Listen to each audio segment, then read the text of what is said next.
Praise the lord. ఈ దినము కొరకు దేవుని వాగ్దానము. దేవుడు తగిన సమయమందు మిమ్మును హెచ్చించున్నట్లు ఆయన బలిష్టమైన చేతి క్రింద దీన మనస్కులై ఉండుడి. దేవుని పరిశుద్ధ నామానికి మహిమ కలుగును గాక. ఈ దిన వాగ్దానం దేవుడు మాట్లాడుతున్నటువంటి మాట, ఆయన మనలను హెచ్చించున్నట్లు ఆయన బలిష్టమైనటువంటి చేతి క్రింద మనము దీన మనస్కులై ఉండాలి అనేది వాక్యం సెలవిస్తున్నటువంటి మాట. ఉదాహరణకి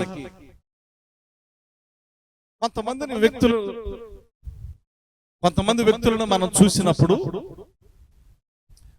ఒక 2-3 నెలలు ఒక కంపెనీలో పనిచేస్తారు, ఇంకొక 6 నెలలు ఇంకొక కంపెనీలో పనిచేస్తారు, ఇంకొక 4 నెలలు ఇంకొక కంపెనీలో పనిచేస్తారు.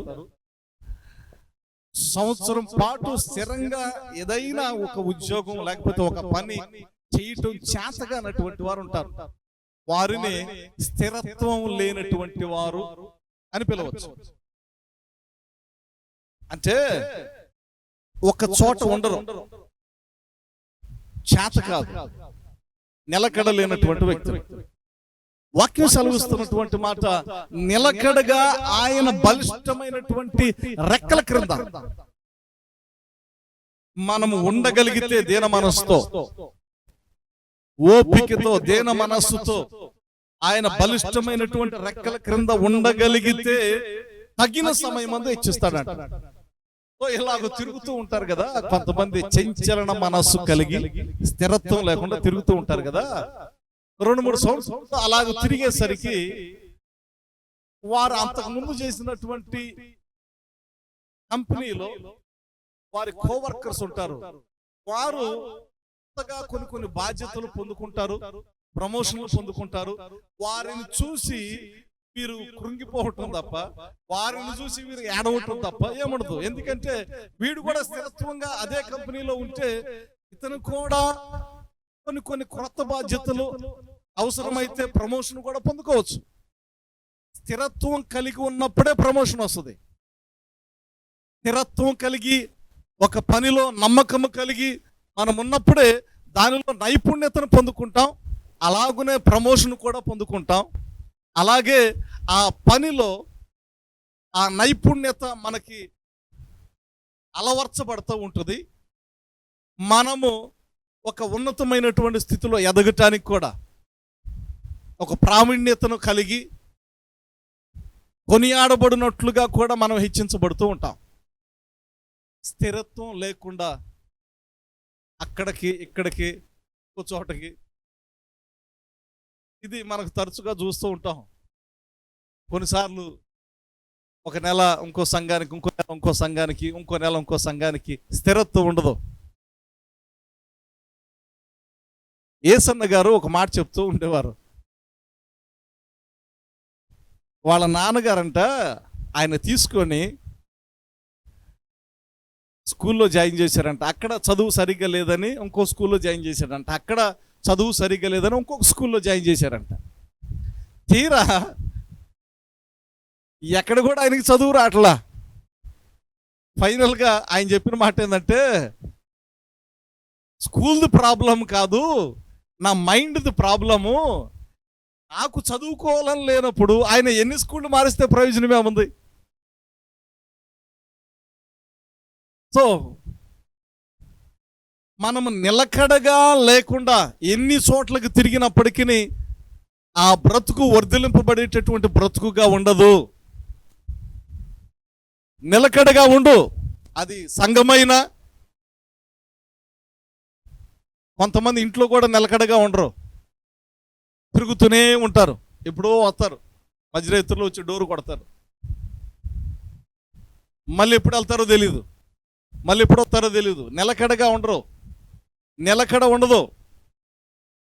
నిలకడ లేని జీవితాలకు వర్ధిల్లత అనేది తెలీదు, ఆశీర్వాదం అనేది తెలీదు. ఎందుకంటే ఆ ఆలోచనలే వారిలో ఉండవు. ఎదగాలి, ఒక ప్రణాళిక కలిగి ఉండాలి. ఈ ప్రణాళికలు, భవిష్యత్తు, ఒక గోలు, ఇలాంటివి ఏముండవు నిలకడ లేనటువంటి వ్యక్తులకు. కనుక ప్రియులారా, నిలకడ కలిగి ప్రభు హస్తాల కింద ఉండండి దీన మనస్కులై. ప్రభువును విడిచిపెట్టకుండా లేఖనం సెలవిస్తూ ఉంది, నీకు ఒక గడియ వస్తుంది. నువ్వు ఆయన దగ్గరే ఉంటే నీ టైం అనేది ఒకటి ఉంది. నువ్వు యేసయ్య దగ్గరే నమ్మకంగా పడి ఉంటే ఆయన అన్నడు నీ జీవితాన్ని సిగ్గుపడనీయడు.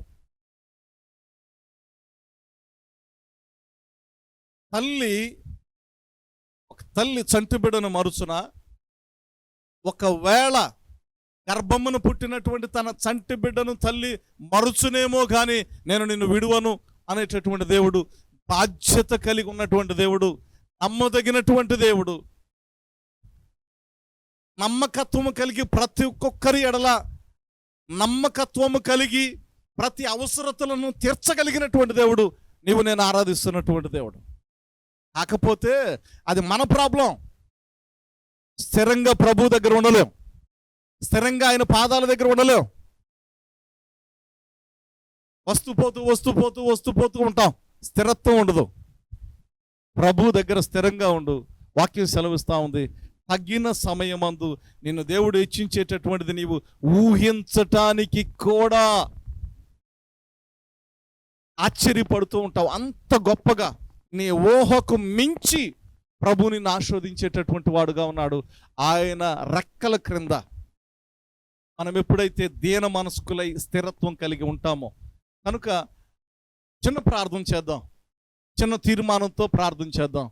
ఏంటయ్యా తీర్మానం అంటే, దేవా ఇదిగో నేను స్థిరత్వం కలిగి లోకం వైపు చూడకుండా, లోక ఆశల వైపు చూడకుండా, నీలో స్థిరత్వము కలిగి నీ బలిష్టమైనటువంటి రెక్కల క్రింద నీ దీవెనకరమైనటువంటి మీ సన్నిధిలో స్థిరత్వం కలిగి ఉంటాను ప్రభువా అని తీర్మానం చేసుకుంటే, తగిన సమయమందు ఆశీర్వాదము నీదే, దీవెన నీదే, ఆశ్చర్య కార్యములు నీవే, అద్భుతములు నీవే, సంతోషము నీదే, సమాధానము నీదే, ఉత్సాహము నీదే, ఉల్లాసము నీదే.